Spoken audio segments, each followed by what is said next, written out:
Wala, no?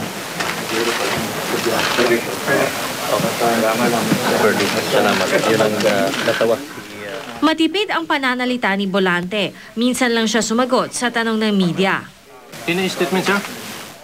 Bahala na muna sa Atty. Suweta, Padre. Pasensya na muna kayo para makarelax.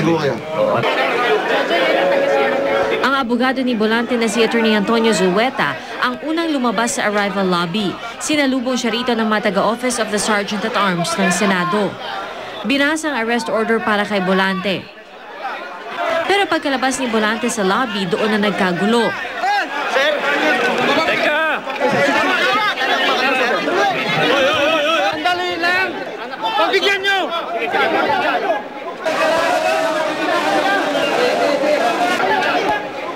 Ang ilang taga-media lumabas sa nakataktang lugar para sa kanila para lumapit kay Bolante. Mga taga-Senado at ilang taga-NBI at Airport Security ang pumalibot kay Bolante papunta sa labas. Panay ang hawak ni Bolante sa kanyang dibdib. Agad siyang isinakay sa ambulansya. Sa kaguluhan, di na nakasakay sa ambulansya ang kanyang abogado para samahan siya.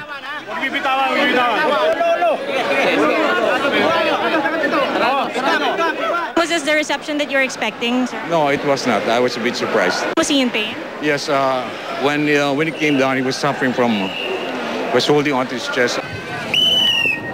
Sa bilis ng pag-alis sa airport ni Bolante at higpit ng seguridad, hindi na nakalapit pa ang ilang miyembro ng Black and White Movement at mga militante na nagprotesta sa NAIA. Hiling nila kay Jok magsalita na.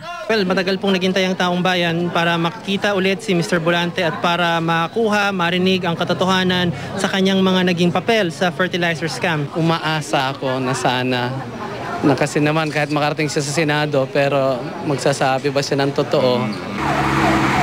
Sumunod ang GMA News sa convoy ni Bolante. Okay. Nandito ako sa likod niyo. Nasa likod niyo ako. Ha? Nandito ako sa likod. Okay, hindi ko alam kung saan nakasakay. Okay. Basta sa likod lang ako. Okay.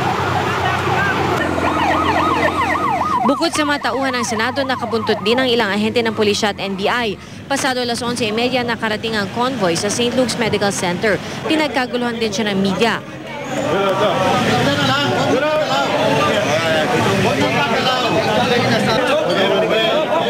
Muntik pang mabasag ang salaming pintuan.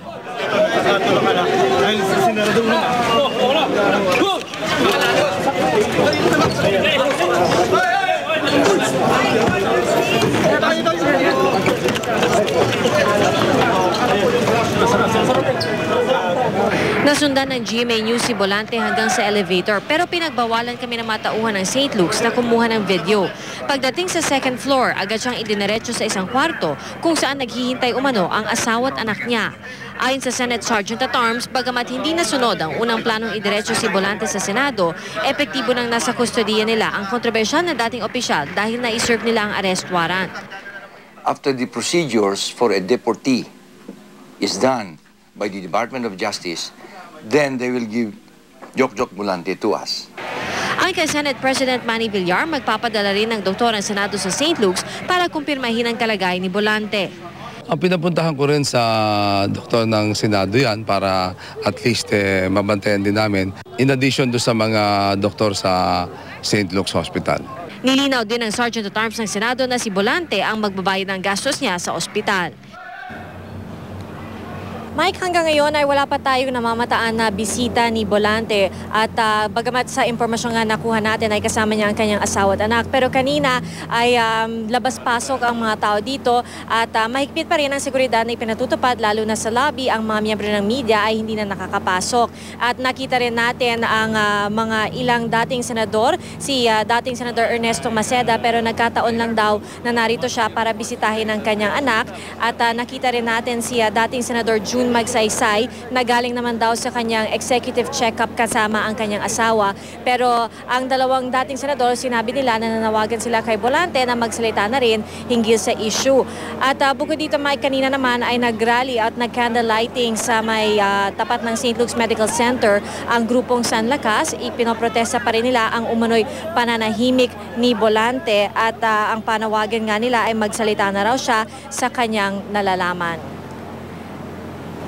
Samantala, Mike, ito ang inyong nakikita ngayon ay ang live na kuha mula dito sa St. Luke's Medical Center at hinihintay pa rin natin ang anumang opisyal na pahayag mula sa mga taga St. Luke's Medical Center o kaya naman mula sa kanyang abogado dahil hanggang sa ngayon hindi pa sinasabi sa atin kung ano ang tunay na lagay ni Bolante. Mike? Sige, Pia, kung meron pang mga importanteng mga kaganapan habang nasa Himpapawid pang 24 oras, babalikan ka namin dyan. Maraming salamat, PR Kangel, nakatutok live mula sa St. Luke's Medical Center.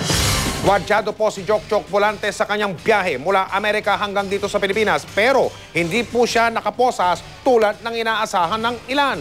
Nakasabay ni Bolante sa biyahe ang news producer natin, kapuso natin si Sandra Aguinaldo ng GMA News.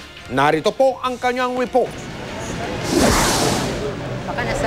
Mula sa Chicago, Illinois, nag-eroplano si Jocelyn Jokjok Bolante patungong Detroit, Michigan para sumakay sa Northwest Flight 71 na magdadala sa kanya sa Pilipinas. Karamihan sa mga pasahero, mga Pilipino. Pero matagumpay na naipuslit ng mga US Marshal si Bolante papasok ng eroplano. Kahit pa marami rin sa mga balikbayang pasahero ang nag-aabang na makita siya ng personal. Sa second floor ng business class ito nakaupo, kaya nakahiwalay sa nakararaming pasahero. Nang mag-stop over ang eroplano sa Nagoya, Japan, unang pinababa ang mga nasa first class gaya ni Bolante. Una rin pinasakay sa eroplano na maghahatid sa amin sa Maynila. Pagdating sa NAIA, ang sangkaterbang security personnel na ito ang naging palatandaang dumating na sa bansa, ang kontrobersyal na dating Agriculture Undersecretary. Hindi ito nakaposas gaya na inaasahan. Naka-wheelchair, mas maputi na ang buhok at nangayayat. Dinerecho siya sa Immigration Department ng NAIA para iproseso ang kanyang arrival documents. Turned over siya sa NBI.